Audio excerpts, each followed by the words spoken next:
I wish bendingupresident wabantu abathwalisayo wezangoma ezithwalisayo or inyanga ezithwalisayo.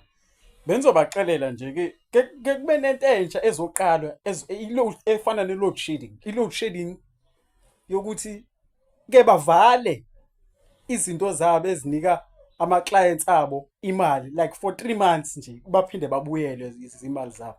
Ke kube ne-load shedding lento yokuthwala cause bayaphapha abantu. Yo, he, abekho abantu abaphapha njengabantu abathweleyo man. Yesas.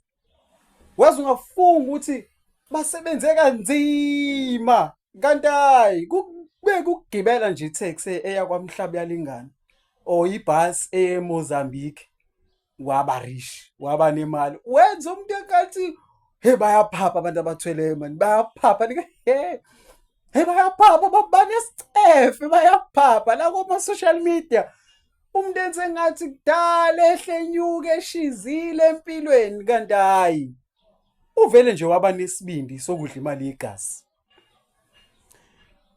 Wenza ngathi mhlambe izithukuthuku zakhe, wenza ngathi wase wakhula washizile wenza wahlanganisa wathini hayi uvele nje wakhetha ukudla amandla abanye abantu, izabelo zabanye abantu ngoba izithwalo zabantu azifani, ezinye zisebenza ngegazi, ezinye zithatha okwabelwe abanye bathathe kusebenzele bona. Bathatha amandla abanye abantu, bathatha izabelo zabanye abantu bazenze kube ngezabo zisebenzele bona.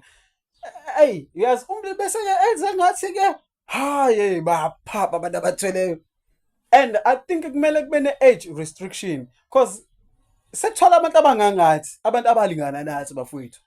That's why like lento yokuthwala mabesho abantu abazizangoma inyanga bayasho ukuthi no lento lena ngiyamadoda, ngiyabantu asebekhulile, ngiyabantu abadala abakhulileyo like yabo. Futhi lento yokuthwala at my age, I'm in my 30s. I'm not judge abantu ngiyabajudge futhi.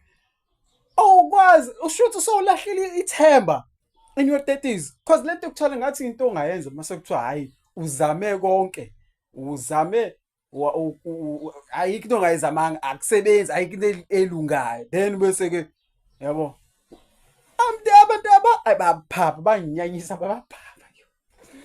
Yazi bayaphapha badla amandla abanye abantu. Kunabantu la izinto zabo ezingabalungeliyo noma bethandaza abanye abantu baya eZayoni, baya kwaShebe, baya eChibini, bayasindiswa, izinto zabo azilungi, bayafasta, abadla ukudla, baphuza bayafasta, bayathandaza kuThixo basi ayikho into ebalungelayo ngoba kunabantu abathathile amandla abo, bathatha isabelo ekungesabo ukuthi sihambe sophilela bona, sihambe sonceda bona.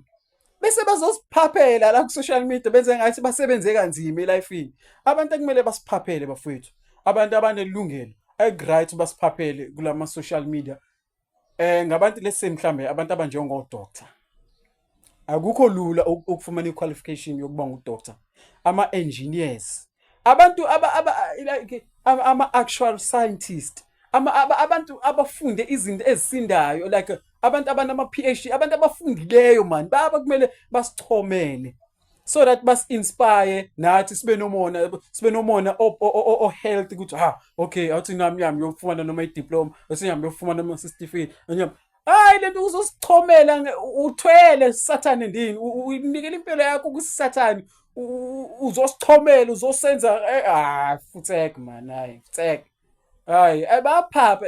The thing is ukuthwala abantwana abancane in their 30s, in their 20s, abanye besengama-teenager sebeyathwala already.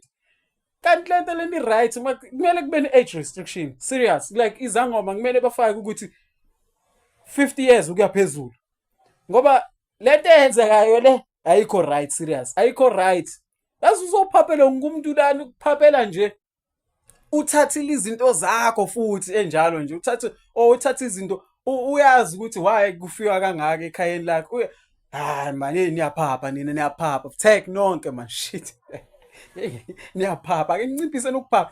Uphapha ngathi usebenze kanzima, ngathi ngathi hayi man ayikho into enzima oyenzileyo wena nje ube nesibindi kuphela uhamba olanda lento oyilandayo wathakatha abanye abantwana ukuthi izinto zabo zibabhedele kulunge zilungele wena musa nje ukuzenza ngathi ke ushizilile empilweni usebenze kanzima uachievile hayi mina indaba abantu abathweleyo siyacela izangoma ezithwalisayo ike zifake i-load shedding just ukuba discipline man like ngeke kube dry nje for 3 months ungayibona yabo kungaba ne-peace la ku-social media ungabona kungathuleka ku-3 months nje bonke abantu abathwalisayo bavala ama-taps emali 3 months ungathuleka nya then 3 months later ungabona ukuthi sekuvuliwe ama-taps sephinavula but like serious I think kumele kube ne-age restriction lento yokuthwalisa abasekuthola abantwana